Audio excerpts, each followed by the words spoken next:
a lot of things that occurred in UFC 259 that I did not foresee. I want to hear your guys' reactions. First, we'll start off with Jason. Let's talk about the Adesanya-Blachowicz fight. Jan Blachowicz beating Israel Adesanya by unanimous decision. What are your thoughts? First, Blachowicz showed that he could win a fight without having to land a strike. And I think that was significant for him,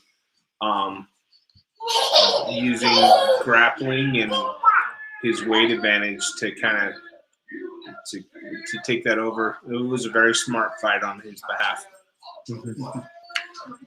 I think that the weight played a lot bigger of a factor than Adesanya made it out to be. And I was kind of believing Adesanya. I was like, oh, he doesn't think it'll be a big factor, so it might not be a big factor. But you could totally tell once Jan was able to take him down, there was no way that Adesanya was getting out from under there just with the weight difference there. With a guy that weighs 30 more pounds than you, or roughly 30 more pounds than you on top of you, you're not getting out from under that. So weight played a huge factor in this fight. Yeah. The only thing I don't agree with necessarily is how they called it. I thought it was a closer fight than the result ended up being. But I will say this. Jan Blachowicz had a strategy in this fight that really paid off, and Israel Adesanya wasn't prepared for that strategy. Ultimately, I think he was caught off guard by Jan wrestling in the late rounds rather than the early rounds. I don't think he was ever really able to establish a striking rhythm, and then he wasn't able to hurt Jan. I think that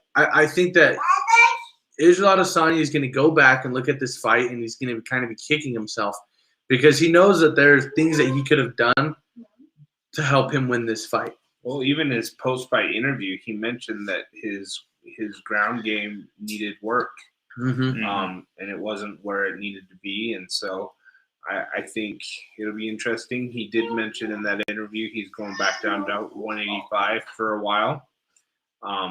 But he also said he's not going to rule out going back up again. So we'll see what happens with Adesanya at this point. Yeah, it'll be really interesting. I don't even know who he'll fight next in middleweight. I'm not sure who there is to fight, but I think it'll be someone that he hasn't fought before. I don't think he's going to have a rematch against someone. He doesn't seem like he's too into rematching any of those guys that he's already beaten, so it'll be somebody new, I think. Yeah, and ultimately, I don't think it's a bad idea for him to fight at heavyweight, and I think that the more that he progresses, the more he'll be able to compete in that division if he decides to come back, because he said he would like to come back and fight.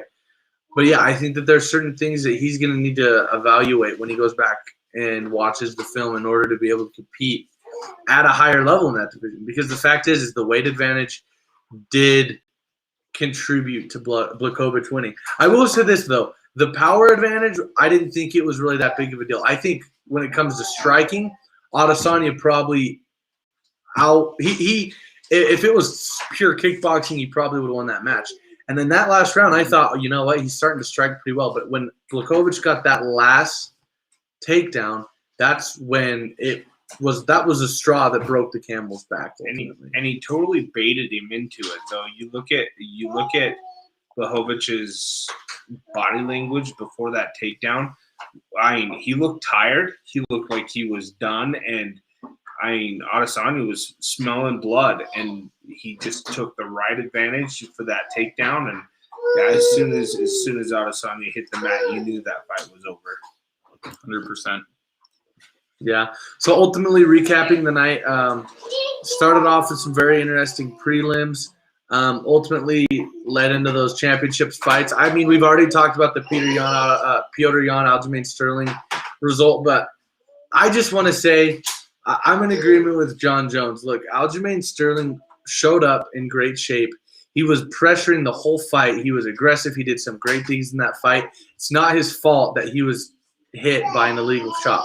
He is the champion, and he deserves it. And he should feel good about the fact that, you know, ultimately he did what was necessary to still be in that fight. And Petr Yan, I don't think it was intentional. I don't think it was a dirty move. His corner was telling him, and I just think, you know, there was some miscommunication, and that's ultimately what led to that disqualification. But let's be honest, guys. I watched Petr Yan fight tonight, and I will not bet against him ever again. Oh, no. Yeah, that was a mistake because, yeah, we looked like we were going to lose our picks for a while. Or I was like we were pretty be confident, yeah. I said it before. I'll say it again. I'd like to see that fight get put back on quickly.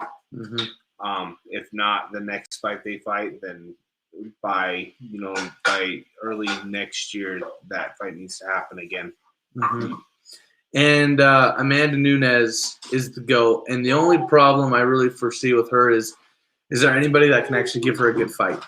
It does not seem like it because I mean, yeah, Valentina Shevchenko is a great fighter, but Amanda Nunes beat her. I think she's beaten her twice. And so when it comes down to it, I'm not really sure that there is a woman on the face of this planet besides maybe Deborah that would have a shot in that fight. So, man, Amanda Nunes, though, I was expecting her to be dominant, but I was just reminded of how much better she is than anybody else in the world. Because people actually thought that Megan Anderson could give her a challenge. I feel like you could see it in Megan Anderson's eyes right from the get-go that she wasn't going to win the fight. Her eyes were huge and wide. After she took that first shot, she looked terrified out there. It was not good for her. That being said, I really want to see Megan Anderson match up with Cyborg in a fight. I think that'd be an interesting matchup, and I think they complement each other's styles enough to make a really good fight. No, I totally agree. Anyways, we thank you guys for tuning in for this segment.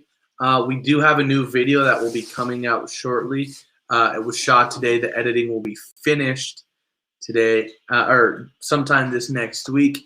We will be doing some reports talking about UFC 260, Stipe versus Ngannou. That's something that we all can look forward to as UFC fans. I know Brady's really looking forward to that one.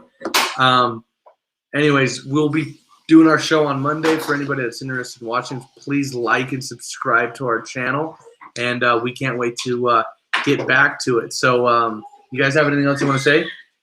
Watch out for our video that we shot today. It's going to be a little different than what you're used to seeing from us, and we had a lot of fun. I'm really sore.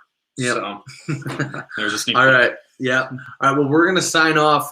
Signing off, this is the Crimson Comet. Lazy Snake. And the Bearded Wonder. You'll have to excuse Prison Mike. He had to get on the road in order to get home. He had to make it to the state line. He got a little too fired up when the fights ended. Yeah, and then the cops got called and he ditched. So, no, I'm just kidding. Anyways, we are the Sports Fans signing off. OKG. Brother.